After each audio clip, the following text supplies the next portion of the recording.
আজকে যে গল্পটা বলব তা আমার জীবনে ঘটে যাওয়া এক সত্য ঘটনা। গল্পের নায়িকা নাজমা আক্তার একজন ধর্মভীতু গৃহিণী নারী। স্বামী আজমল ও এক ছেলে নাজমুল এবং এক মেয়ে নূপুরকে নিয়ে তার সুখের সংসার। ছেলে নাজমুলের বয়স ২২ বছর, মেয়ে নূপুরের বয়স ৫ বছর। নাজমুল এই বছর সদ্য ম্যানেজমেন্ট বিষয় হতে মাস্টার্স পাস করেছে। আজমল গ্রামের বাজারে কসমেটিক্স এর দোকান করে, যাতে করে নাজমার সংসার ভালোভাবে চলে যায়। নাজমা দেখতে বলিউড নায়িকা সোনাক্ষী সিনহার মতো, কিন্তু নামাজ, রোজা ও পর্দার ব্যাপারে খুবই সতর্ক। সপ্তাহে একবার নাজমা আজমল এর কাছ থেকে কাজ করিয়ে নেয় এবং এতেই নাজমা অনেক খুশি। ঘরের কাজ এবং নামাজ রোজা করেই নাজমার দিন পার হয়ে যায়। নাজমা এবং আজমল ৮ বছর প্রেম করে পালিয়ে গিয়ে বিয়ে করে, যার কারণে নাজমার পরিবার থেকে এখনও ওদের সম্পর্কটা মেনে নিতে পারে নাই। আজমল এবং নাজমা বাদে নাজমুল ও নূপুর নাজমার বাপের বাড়ি যেতে পারে। নাজমার মা টুনি বেগম নাজমুলকে নিজের জীবনের চেয়ে বেশি ভালোবাসে। নাজমুলের বর্তমানে বেকার সময় যাচ্ছে, নাই পড়ালেখা নাই কাজ। বিকালে বাবার কাছ থেকে বাজারটা আনা হলো নাজমুলের একমাত্র কাজ। তাই গত কয়েকদিন ধরে নাজমুল এর একটা বাজে অভ্যাস হয়েছে, লুকিয়ে লুকিয়ে আম্মু নাজমার দেখা। কারণ তার মা অনেক সুন্দরী। বিশেষ করে আম্মু নাজমার বিশেষ অবস্থার একটু ছিটেফটা দেখলে নাজমুলের মাথাটা ঝিমঝিম করে। সাথে সাথে বাথরুমে গিয়ে ঠান্ডা করতে হয় হাত দিয়ে। নাজমুলের কাছে মনে হয় আম্মু নাজমা দুনিয়ার সব থেকে সুন্দরী নারী। তাই সে মনে মনে শপথ করেছে আম্মু নাজমাকে সে তার রানী করে ছাড়বে। গত কয়েকদিন উনার কি হয়েছে, ১ মাস হয়ে গেল একবারের জন্যে ও হাত দিল না। এর আগে তো এরকম হয়নি উনার। রান্না করতে বসে আম্মু নাজমা স্বামী আজমল এর কথা ভাবছিল। হঠাৎ খেয়াল হলো দুপায়ের মাঝে একটু অনুভব হচ্ছে। এইটা আমার কি হচ্ছে? দিনে দিনে দেখছি আমার খিদে বেড়েই চলেছে। না না, এই রকম চলতে দেয়া যাবে না। জহরের নামাজটা পড়তে হবে। মা, নূপুর একটু এদিক আয় তো মা। নূপুর কি মা? বলো মা, তুই জালটা একটু দেখতো মা, আমি গোসলটা সেরে নেই। নামাজের সময় চলে যাচ্ছে। নাজমুল বাজার এ আসছে বাবার কাছ থেকে বাজার নিতে। বাবার দোকান এর একটু কাছে আসতে নাজমুল এর কাছে সন্দেহ লাগল। বাবার দোকানের সামনে এই মেয়েটা কে? আর বাবা কোথায়? মেয়েটা মনে হচ্ছে সামনে একেবারে ঝুঁকে আছে।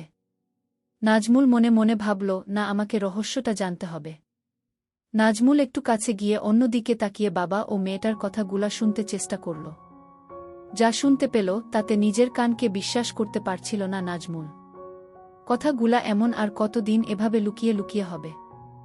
আমার যতদিন না বিয়ে করে তোমার বাড়ি নিয়ে যাচ্ছি ততদিন।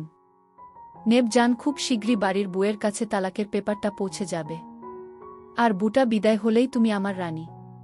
কথাগুলা শোনার পর নাজমুলের কাছে মনে হচ্ছে বাবাকে একটা না, আমার আর বাজারে থাকা চলবে না। এখনই বাড়ি গিয়ে আমার আম্মুকে বলতে হবে। বাবার সামনে এমন একটা ভাব করল নাজমুল যেন সে এইমাত্র আসলো, এবং খুব ব্যস্ত বাজারটা নিয়ে তাড়াতাড়ি বাড়ির দিকে রওনা করল নাজমুল। আজকের রাস্তা মনে হয় শেষ হচ্ছে না। ১০ মিনিটের রাস্তা আসতে ১ ঘন্টা সময় লেগেছে, এমনটাই মনে হচ্ছে নাজমুলের কাছে। পুরা রাস্তাটা নাজমুল আম্মু নাজমার কথা ভাবতে ভাবতে আসছে। নিজের অজান্তাই নাজমুল অনুভব করল শরীর দিয়ে একটা অদ্ভুত সুখের স্রোত বয়ে যাচ্ছে। আম্মুর সাথে এখন থেকে যা ইচ্ছা তাই করতে পারব। আব্বু আর কিছুই বলবে না। এইটা ভেবে নাজমুলের শরীরে থেকে থেকে ঝাঁকি মারছিল। আকাশ কুসুম ভাবতে ভাবতে নাজমুল বাড়ি এসে পৌঁছাল। বাড়ি এসে নাজমুল সরাসরি রান্নাঘরে চলে গেল। বাজারটা রেখে নূপুরকে জিজ্ঞেস করল, আম্মু কই রে খুকি? প্রশ্নটা শুনে ভ্যাবাচ্চাক্কা খেয়ে গেল নূপুর এবং হাঁ করে তাকিয়ে রইল ভাইয়ের মুখের দিকে। কারণ খুকি তো একমাত্র বাবা তাকে বলে। কিরে, হাঁ করে রইলি কেন? শুনতে পাসনি কি বললাম? বোনকে জোর গলায় ধমক দিল নাজমুল। ও আম্মু, আম্মু তো কলতলায় গোসল করতে গেল। নূপুর ঘোর কাটিয়ে উঠে উত্তর দিল। নাজমুল আর দেরি করল না, দ্রুত পায়ে চলে গেল কলতলে। তোমাদের বুঝার সুবিধার্থে বলে রাখছি, নাজমুলদের কলতলা এর সাথেই বাথরুম, এবং বাথরুমের দরজাটা গত দিনের ঝড়ে ভেঙে গেছে। আম্মু নাজমার চিরদিনের অভ্যাস গোসল এর সময় পরিষ্কার হওয়া। নাজমা গোসলের জন্য বালতি ভরে পানি রেখে হালকা হতে বাথরুমে যায়, কোনো রকম বাথরুমের গেটে দরজাটা রেখে। এইদিকে নাজমুল কলতলার গেটে আসতেই দেখল একটা জাত সাপ দাঁড়ায় আছে। নাজমুলকে দেখেই সাপটা ফুস করে একটা শব্দ করে দূর দিল এবং নাজমুল সাপের পিছু নিতেই সাপ বাথরুম এ ঢুকে পড়ল। নাজমুল বাথরুমের দরজাটা 2 হাত দিয়ে সরিয়ে আম্মু নাজমাকে দেখে স্ট্যাচু হতে গিয়ে ও হল না, কারণ তার আম্মু রূপী এই মনের মানুষটাকে এই সাপ হতে রক্ষা করতেই হবে। আম্মু আপনি একটু ও নড়বেন না। একদম বিচলিত না হয়ে আম্মু নাজমাকে আদেশ করল নাজমুল, এবং 2 হাতে বাথরুমের দরজাটা ধরে আম্মু এবং সাপের মাঝে ছুঁড়ে মারল। সাথে সাথে সাপটা পালিয়ে গেল। সাপের উপর হতে নজর সরিয়ে আম্মুর দিকে তাকাতেই নাজমুল দেখল আম্মু নাজমা টলে পড়ছে। হাই হাই, আম্মু তো দেখি জ্ঞান হারাচ্ছে। মনে মনে প্রমোদ গুনল নাজমুল আম্মু নাজমাকে কোলে করে কোলতলে নিয়ে আসে এবং আম্মুর লেগে থাকা ময়লা পানি দিয়ে পরিষ্কার করে ঘরে নিয়ে আসে। ভাইয়া আম্মুর কি হয়েছে? নূপুর দূর থেকে দেখে দৌড়ে এসে কাদা কাদা মুখে নাজমুলকে জিজ্ঞাসা করে। ও কিছু না, তুই রান্নার কাছে যা, আমি আম্মুকে দেখছি। নাজমুল বোনকে আশ্বস্ত করে রান্নার কাছে পাঠিয়ে দেয়। নাজমুল হাতে পানি নিয়ে আম্মুর মুখে পানির ঝটকা দিবে, এমন সময় মাথায় একটা শয়তানি বুদ্ধি আসে। আচ্ছা আম্মু তো এখন বেহুশ, তাহলে এই সুযোগটা আমি কাজে লাগাচ্ছি না কেন? নাজমুল নিজের কাছে নিজেই প্রশ্ন করে ভাবনাটা মাথায় আসতেই মাথার উপর ফ্যান চলছে, তারপর ও নাজমুল এর ঘাম ঝরছে। কাপা কাপা হাতে শাড়ির আঁচলটা সরিয়ে দেয়। নাজমুলের মাথায় চক্কর মারে, মনে হচ্ছে কারো হাত পড়ে নাই এখনো। হঠাৎ কানের কাছে নূপুর এর গলা ভেসে এল। ভাইয়া ভাত রান্না শেষ, এখন কি করব? নাজমুল আম্মু নাজমার মুখ সরাতে সরাতে ভূত দেখার মতো করে বলল, তুই এখানে আসছিস কেন? ওখান থেকে বললেই তো পারতি। তুই রান্না ঘরে গিয়ে মাছটা কাট, গিয়ে আমি আসছি। নাজমুল ভাবল না আর এটাকে দীর্ঘায়িত করা যাবে না, এখনই আম্মুর জ্ঞান ফেরাতে হবে। তার আগে আমার জন্মস্থান এবং আমার স্বর্গটা একটু দেখে নেই। কাপা কাপা হাতে নাজমুল আম্মু নাজমা আবার সব ঠিক করে দিল। নাজমুল, ঘুমন্ত আম্মুকে আমি চাই না, আমি খাব আমার জাগ্রত আম্মুকে চাই। মুখে পানির ছিটা লাগতেই আম্মু নাজমা চিৎকার দিয়ে বলে উঠল, সাপ সাপ চলে গেছে আম্মু, আপনি এখন ঘরে আমার কাছে। এই যে দেখেন, বলতে বলতে নাজমুল আম্মু নাজমাকে কাছে টেনে ধরল। নাজমার স্বাভাবিক হতে 3 থেকে 4 মিনিট সময় লাগল এবং নাজমুল এই সুযোগে আম্মুকে ধরে রাখল। আম্মু নাজমা মনে মনে ভাবল বিষয়টা বাড়াবাড়ি হয়ে যাচ্ছে। বাবু আমার খুব ক্লান্ত লাগছে, আমাকে একটু একা থাকতে দে এখন। ঠিক আছে আম্মু, আপনি রেস্ট নিন, আমি রান্নাটা দেখছি, আর একটু পরে উঠে গোসল করে খেয়ে নিবেন। আম্মু নাজমাকে ঘরে একা ছেড়ে নাজমুল রান্না ঘরের দিকে চলে গেল। কি হয়ে গেল আমার? যেই আমার স্বামী ছাড়া আর কাউকে কোনোদিন দেখতে দিলাম না, আজকে আমার কোনো পাপের কারণে এত বড় সর্বনাশ হয়ে গেল। আমার ছেলে সব দেখে নিয়েছে। হে মালিক, তুমি আমার মরণ দিচ্ছ না কেন? আমি এখন এই পোড়া মুখ নিয়ে ছেলের সামনে যাব কি করে? ছেলের কথা মনে পড়তেই লজ্জায় কুঁকড়ে গেল আম্মু নাজমা। না জানি কোথায় হাত দিয়েছে। আচ্ছা, ছেলেকে আমি দোষ দিচ্ছি কেন? আমার বাবুর তো আর কোন দোষ নাই, ও তো আমাকে সাপের হাত থেকে রক্ষা করেছে। মনে মনে ছেলের প্রশংসা করতেই গর্বে বুকটা ভরে গেল আম্মু নাজমার। ছেলেটা আসলেই আমাকে অনেক কেয়ার করে। ও ওর বাবার মতো না, ও একদম আলাদা।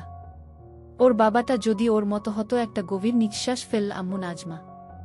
যাই হোক, অনেক পাপ লেগে গেছে, যাই গিয়ে গোসল করে নামাজ পড়ে আমার মালিকের কাছে ক্ষমা প্রার্থনা করি।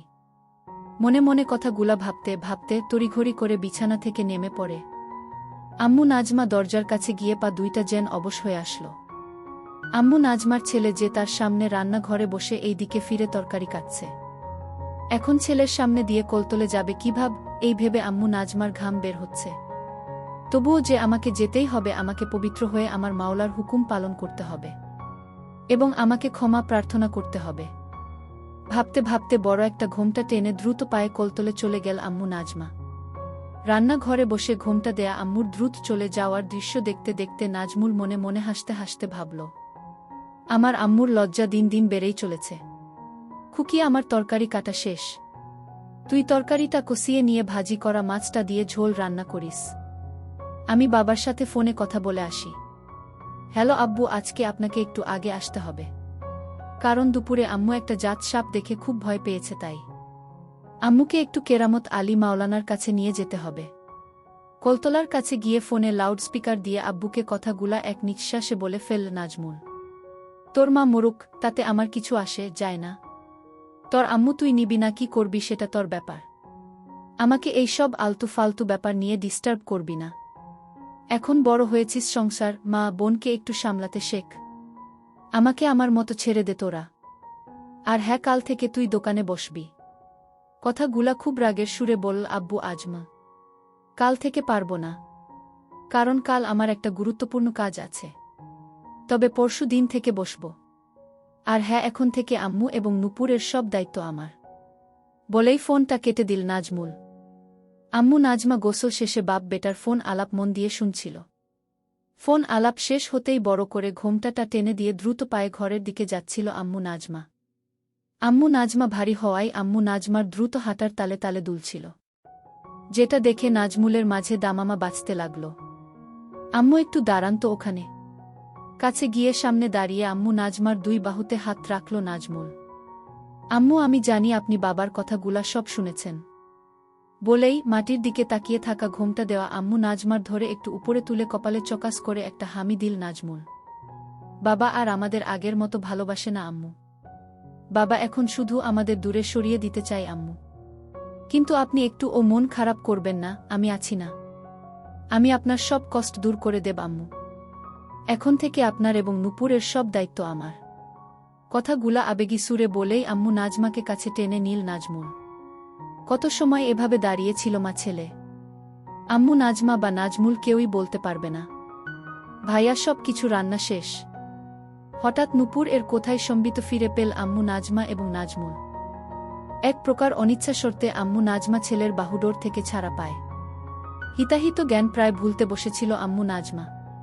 সম্বিত ফিরে পেতেই এক রাস আম্মু নাজমাকে ঘিরে ধরল। ছি, আমার ছেলে আমাকে এভাবে ধরে। ছি, আমি আর ভাবতে পারছি না। এক প্রকার দৌড়ে ঘরে গিয়ে নামাজ দাঁড়িয়ে পড়ল আম্মু নাজমা। আম্মু, মাগরিবের নামাজের পরে রেডি থাইকেন। আপনাকে নিয়ে একটু কেরামত আলী মাওলানার কাছে যাব।